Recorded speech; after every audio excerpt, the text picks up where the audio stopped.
नमस्कार। Covid response team Delhi की तरफ से आप सभी का स्वागत है।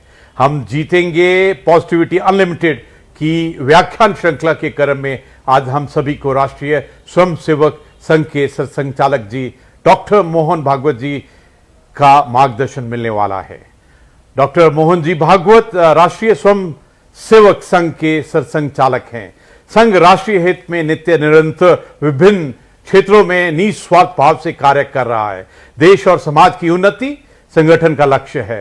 सर्वे भवन्तु सुखिना के मंत्र को चरितार्थ करते हुए बड़ी संख्या में स्वयंसेवक इस कोरोना संकट में लोगों की सहायता कर रहे हैं। जरूरतमंदों को राहत सामग्री, प्लाज्मा, दवाइयां उपलब्ध करवा रहे हैं। यहां तक कि स्वयंसेवकों ने पीपीई किट पहनकर अस्पतालों में डॉक्टरों की सहायता कर रहे हैं। पॉजिटिविटी अनलिमिटेड की इस श्रृंखला में परम पूजनीय सरसंघचालक डॉक्टर मोहन भागवत जी से अनुरोध करते हैं कि आप हम सभी को मार्गदर्शन करें।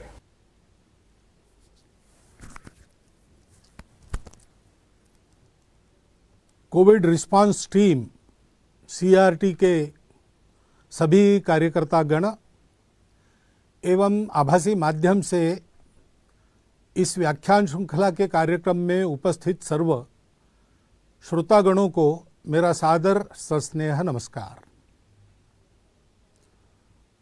सकारात्मकता के बारे में बात करने के लिए मुझे कहा है। कठिन है क्योंकि समय बहुत कठिन चल रहा है। अनेक जगह, अनेक परिवारों में कोई अपने, कोई आत्मीय बिछड़ गए हैं। अनेक परिवारों में तो भरण पोषण करने वाला ही परिवार का सदस्य अचानक चला गया। 10 दिन में जो था वो नहीं था, ऐसे हो गया।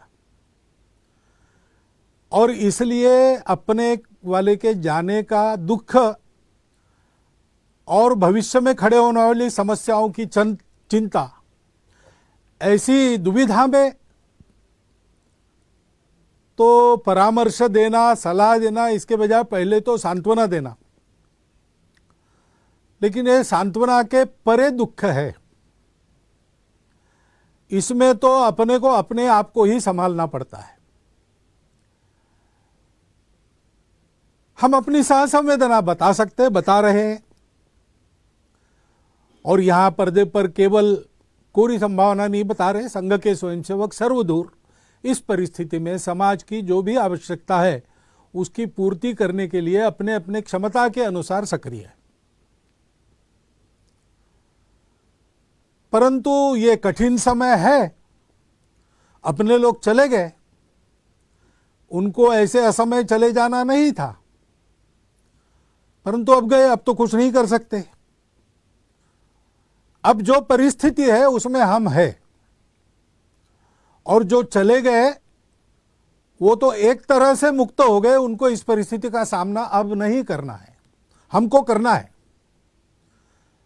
पीछे हम लोग हैं, हमको अपने आप को और अपने सबको सुरक्षित रखना है। और इसलिए हमको नेगेशनिज्म नहीं चाहिए। कुछ नहीं हुआ, सब कुछ ठीक है, ऐसा हम नहीं कह रहे। परिस्थिति कठिन है, दुखमय है, मनुष्य को व्याकुल करने वाली है, निराश करने वाली है। लेकिन ये परिस्थिति है, इसका स्वीकार करते हुए हम अपने मन को निगेटिव नहीं होने देंगे। हमको अपने मन को पॉजिटिव रखना है। शरीर को कोरोना निगेटिव रखना है और मन को पॉजिटिव रखना है।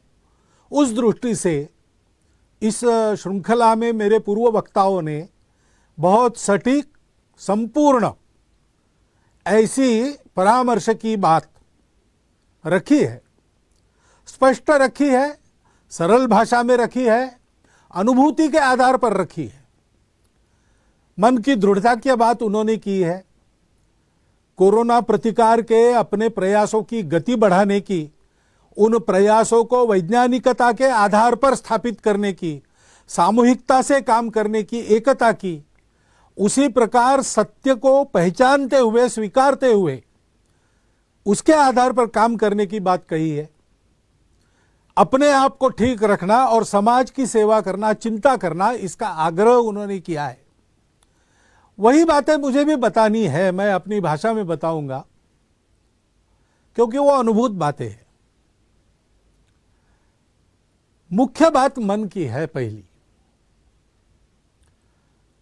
मन अगर हमारा थक गया, हार गया, तो हम तो जैसे किसी सांप के सामने चूहा एकदम निष्क्रिय होकर, कुछ भी न करते हुए लूला होकर बैठ जाता है, कुछ करता ही नहीं अपने बचाव के लिए।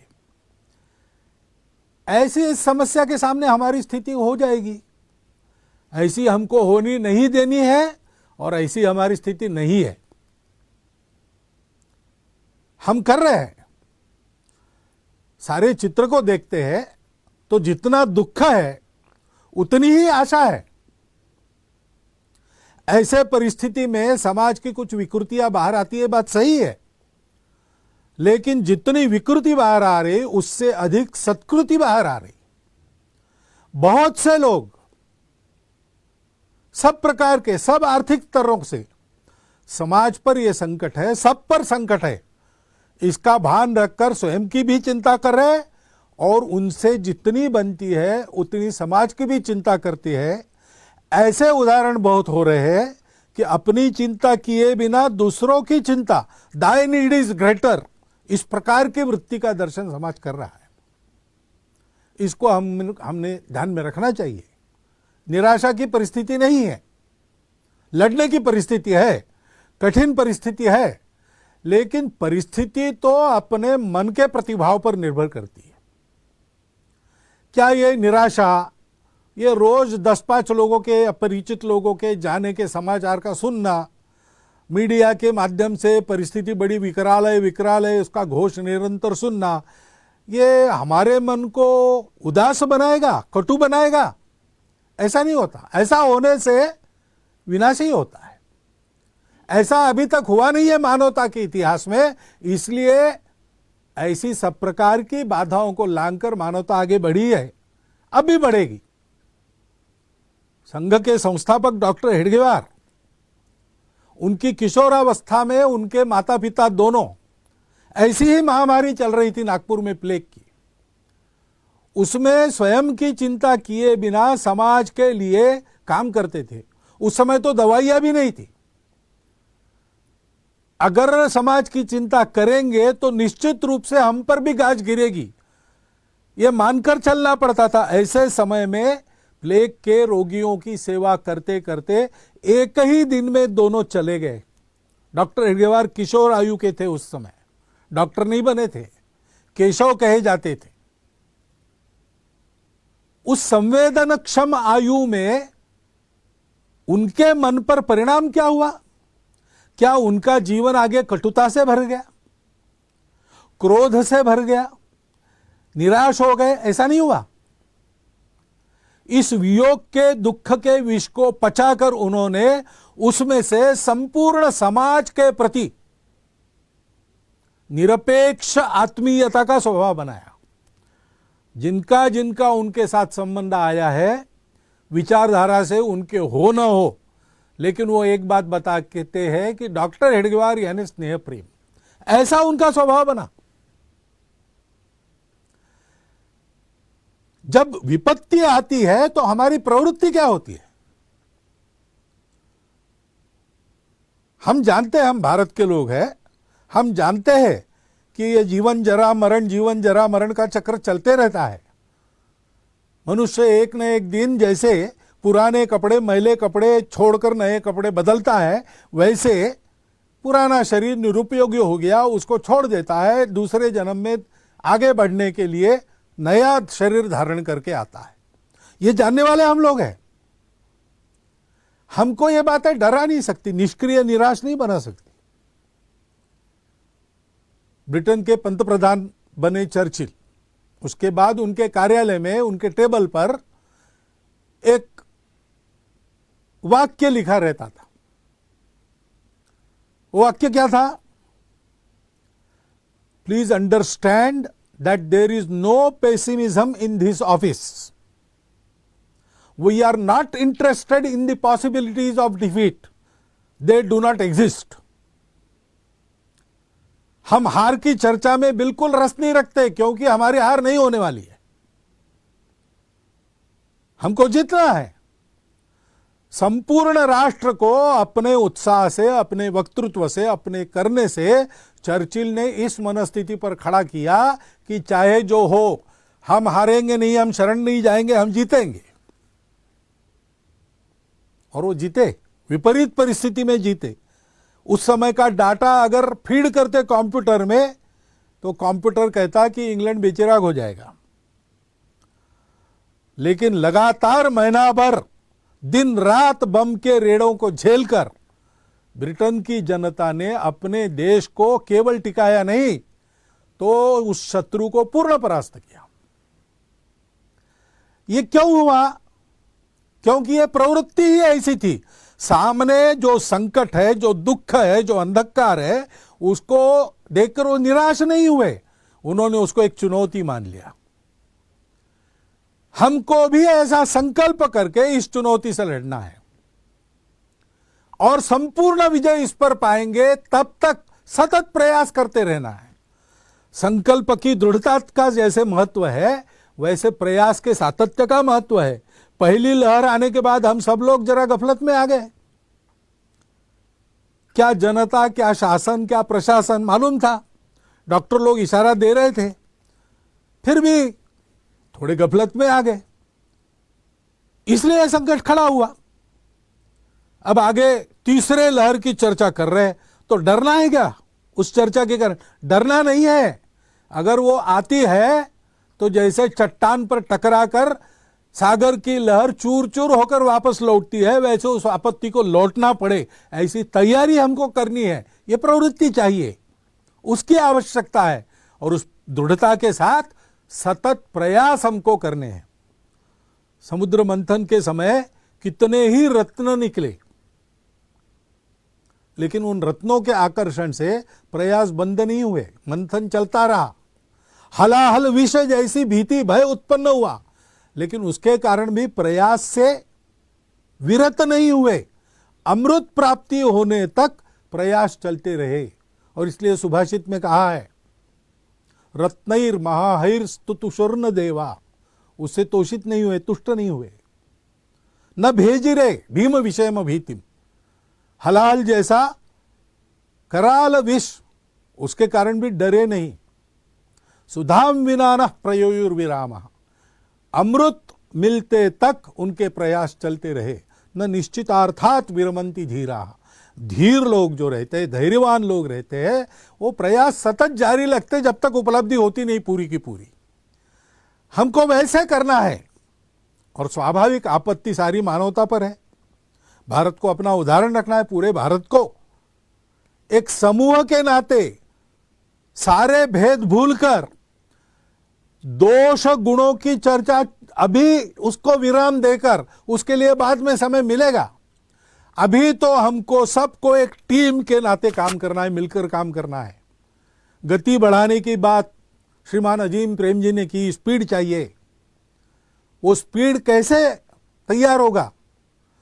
सब लोग परस्पर एक टीम बनकर काम करेंगे। अभी पिछले बार पूना शहर में और इस बार भी उस शहर के उद्योजक, बड़े व्यापारी, प्रशासन के लोग, डॉक्टर लोग, अस्पतालों के कर्मचारी, जनता के संगठनों के प्रतिनिधि, सब ने मिलकर एक समूह बनाया पीपीसीआर नाम का, और बहुत अच्छी तरह से अत्यंत कठिन परिस्थिति का सामना करके उसमें से वो निकल आए। सर्वदूर ऐसा सामूहिक प्रयास चलना चाहिए। देर से जागे तो कोई बात नहीं, सामूहिकता के बल पर अपनी गति बढ़ाकर हम ये जो सारा अंतर पड़ा है, बैकलॉग है, उसको भर के आगे निकल सकते हैं। निकलना चाहिए। कैसे करना?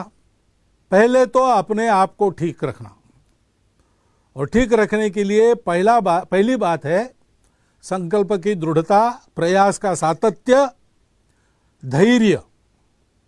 प्रयत्न करने से एकदम परिणाम नहीं होता, थोड़ा देर लगता है परिणाम आने को, तब तक धैर्य रखना पड़ता है, लगे रहना पड़ता है। दूसरी बात है सजगता। हम सजग रहे तो बहुत अच्छा बचाव सजगता के कारण ही हो सकता है। और सक्रियता, सजगता के पहलू है स्वयं सजग रहना, क्या व्यायाम करना, उसके बारे में बताया है। प्राणायाम का उल्लेख हुआ है, ओंकार का उल्लेख हुआ है, दीर्घ श्वसन का उल्लेख हुआ है। अन्य भी जो व्यायाम अपने शरीर की प्रतिकार शक्ति, श्वसन की क्षमता, प्राणों की तेजस्विता बढ़ाने वाले, वो मन को भी बनाते हैं। ऐसे व्यायाम है सूर्य नमस्कार जैसे, हम कर सकते हैं, हमको करना चाहिए। सीखने को तो आजकल मिलता है, प्रत्यक्ष कहीं जाकर सीखने की आवश्यकता नहीं, ऑनलाइन सीखने की भी आजकल व्यवस्था हो गई है। और इन बातों को समझने वाले, सिखाने वाले तो आजकल अभ्यास के कारण आसपास भी मिलते हैं। बहुत कठिन क्रियाएं नहीं है, उसको करना, आहार ठीक रखना, शुद्ध स्वच्छ सात्विक आहार करना, शरीर की ताकत को बढ़ाने वाला आहार करना, उसके बारे में भी बहुत सारी जानकारी इंटरनेट पर आपको मिलती है। लेकिन जानकारी के बारे में ध्यान रखना, जो कहा गया कि वैज्ञानिकता का आधार लेना चाहिए। वैज्ञानिकता क्या है? परीक्षा करके लेना। कोई कहता है इसलिए वो ठीक है, ऐसा नहीं है। टेक्स्ट बुक में लिखा है इसलिए सबको लागू होगा, ऐसा भी नहीं है। नया है इसलिए ठीक है, पुराना है दकियानुसी है, ऐसा भी नहीं है। और पुराना है इसलिए ठीक है और नया है इसलिए बेकार है, ऐसा भी नहीं है। जो भी आ रहा है उसको परख के लेना चाहिए। तज्ञ लोग, आप्त लोग, हमारा स्वयं का अनुभव और उसके पीछे का वैज्ञानिक तर्क, इसकी परीक्षा करनी चाहिए। पुराणं नित्यवन साधु सर्वम न चापि काव्यम नवम इति अवध्यम संतः परीक्षान्यतरत भजन्ते मूढ़ पर प्रत्ययने बुद्धि। हमारे तरफ से बेसिर पैर की कोई बात समाज में न जाए, और बेसिर पैर की कोई बात समाज में चल रही तो उसके बलि हम न बने, इसकी चिंता करनी है। आयुर्वेद अपना एक सिद्ध शास्त्र है, उसके अनेक नुस्खे हैं, अनुभूत है, परंपरा में चल रहे हैं। आयुर्वेद का तर्क उसके पीछे है, उसका उपयोग करने में कोई दिक्कत नहीं। लेकिन आयुर्वेद के नाम पर कई बातें ऐसी चलती रहती है। कोई बताने वाला व्यक्ति, उसको उसका लाभ होता होगा तो हो, लेकिन सबके लिए बताने लायक वो बातें तब तक नहीं है जब तक वो इस वैज्ञानिकता के तर्क के आधार पर, लंबे अनुभव के इतिहास के आधार पर और शास्त्रों के आधार पर सही नहीं उतरती। और इसलिए सावधानी रखकर ऐसे उपचार और आहार का सेवन करना, विहार का भी ध्यान रखना। युक्ताहार विहारस्य युक्त कर्मसु चेष्टसु। शरीर को, मन को अशक्त बनाने वाले कर्मों को छोड़ दीजिए, खाली रहना बंद कीजिए, खाली मत रहिए, कुछ ना कुछ नया सीखिए, अपने परिवार के साथ गपशप कीजिए, अपने बच्चों को अधिक अच्छा समझिए, अपने बच्चे हमको अधिक अच्छा समझे, ऐसा संवाद कायम करें। कई बातें हैं, कुटुंब को भी प्रशिक्षित किया जा सकता है, ऐसा समय हमारे पास मिला है, उसका उपयोग कीजिए, खाली नहीं रहना। और युक्त आहार विहार में मुखाच्छादन पहनना, मास्क का उपयोग करना, इसकी दक्षता ये अनिवार्य है। पर्याप्त अंतर पर रहकर एक दूसरे से संबंध रखना आवश्यक है, अनिवार्य है। वैसे ही स्वच्छता का पालन करना, सैनिटाइजेशन करते रहना, सारी बातें मालूम है हमको। अनदेखी होती है, असावधानी होती है, और जब सावधानी हटती है तब दुर्घटना घटती है। इसलिए सजगता रखना। थोड़ी सी आशंका हो गई कि कुछ गड़बड़ है तो उपचार के लिए संकोच मत करना। कुछ लोग कोरोना का पॉजिटिव होना बड़ी बदनामी मानकर छुपा के रखते हैं, जल्दी उपचार नहीं लेते। अस्पताल में जो वातावरण रहता है उसके डर के मारे एडमिट होने में आनाकानी भी करते हैं। और दूसरा सिरा यानी भय के कारण अनावश्यक उपचार करते हैं, अनावश्यक एडमिट होते। तब यह होता है कि जिसको वास्तविक जरूरत है उसकी जगह बुक हो जाती है, उसको नहीं मिलती। और इसलिए तुरंत वैद्यकीय सलाह लेकर वो जैसा कहते हैं वैसा करना, निसंकोच करना। समय पर इसके उपचार होते हैं तो बहुत कम उपचारों में, बहुत कम दवाइयों में प्राथमिक सावधानियां बरतने से भी इस बीमारी से आदमी बाहर आ सकता है। इसलिए उसकी चिंता करनी चाहिए और ये हम कर रहे हैं। जो जो हमारे संपर्क में आते हैं उन सबको बताना चाहिए, उनसे करवा लेना चाहिए। जन प्रबोधन और जन प्रशिक्षण का बड़ा महत्व है। हम अपने स्तर पर अपने संपर्क के दायरे में जो जो आते हैं उनसे ये संवाद कर सकते हैं और जन प्रबोधन जन जागरण के प्रयास जो लोग कर रहे हैं उनके कार्य में भी सहभागी हो सकते हैं और प्रत्यक्ष सेवा करनी है। जिनके स्वास्थ्य पर कोरोना का आघात हुआ है उनकी सेवा करनी है, उनके लिए बेड चाहिए, व्यवस्था करनी है, ऑक्सीजन चाहिए, उपयोगी व्यवस्थाएं खड़ी करने में और सेवा करनी है। कई प्रकार की सेवाएं स्वास्थ्य को लेकर इसमें करनी है। पहली लहर में हमने कुछ की थी, अब कुछ अधिक प्रकार करने की आवश्यकता है। करने में बहुत लोग लगे हैं, हम उसमें सहभागी हो जाए। बच्चों की शिक्षा पिछड़ने का ये शायद दूसरा वर्ष होगा, तो अनौपचारिक शिक्षा के माध्यम से वर्ष में फिर उनकी परीक्षा होगी कि नहीं होगी, प्रमोट होंगे कि नहीं, इसकी चिंताएं छोड़कर कम से कम वो ज्ञान जो वो 2 साल में प्राप्त करने वाले थे उसमें वो पिछड़ न जाए, इतनी चिंता समाज के नाते हम अपनी तरफ से कर ले। बाकी व्यवस्थाएं क्या होगी देखा जाएगा।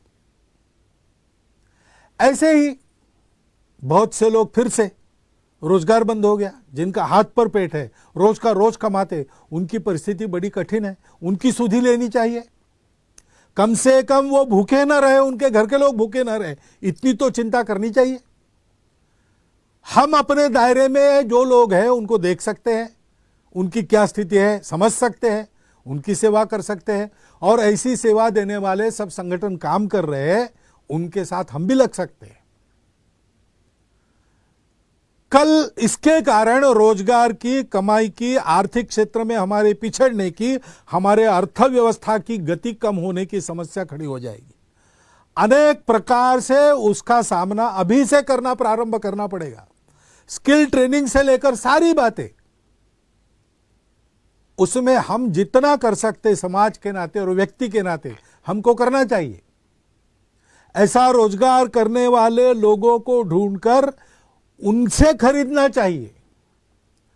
अभी गर्मी के दिन चल रहे, ठंडे पानी की मशीन घर में मत लगाओ। कोई मिट्टी का मटका बनाने वाला अगर है, उसका रोजगार आज मार खा रहा है, उसका मटका आप खरीदो। ऐसा हम विचार कर सकते हैं। ऐसा विचार करके बरतना और ऐसे प्रयास करने वालों के सारे इसमें सहभागी होना, ये सारी जो परिस्थिति की चर्चा हो रही है और आने वाले परिस्थिति की चर्चा हो रही, वो पैनिक क्रिएट करने के लिए नहीं है, भीति क्रिएट करने के लिए नहीं है। वो तो हमको आगाह किया जा रहा है तैयारी के लिए।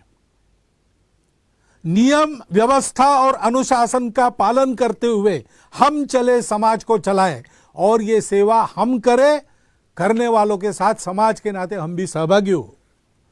ऐसा हम करेंगे तो हम आगे बढ़ेंगे। हमें जितना है, हमारा संकल्प है।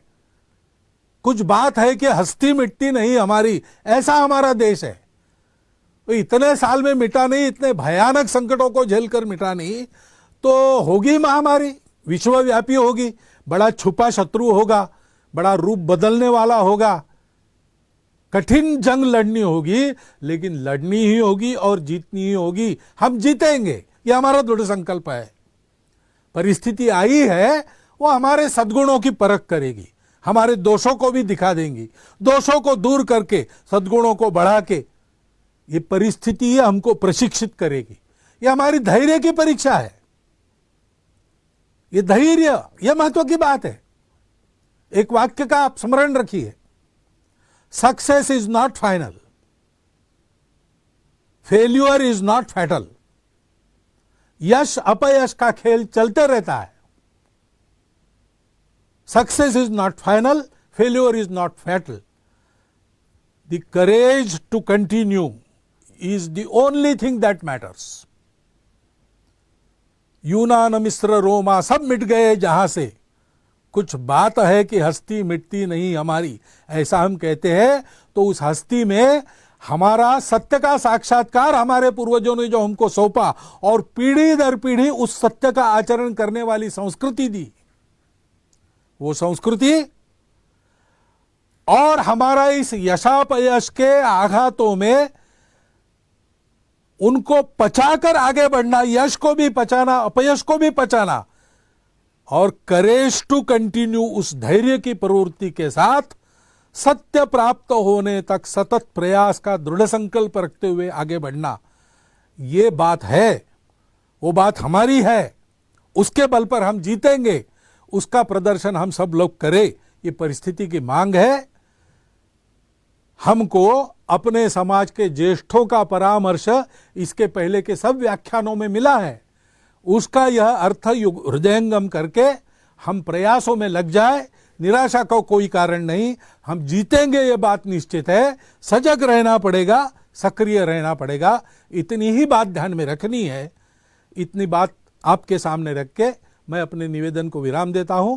बहुत बहुत धन्यवाद।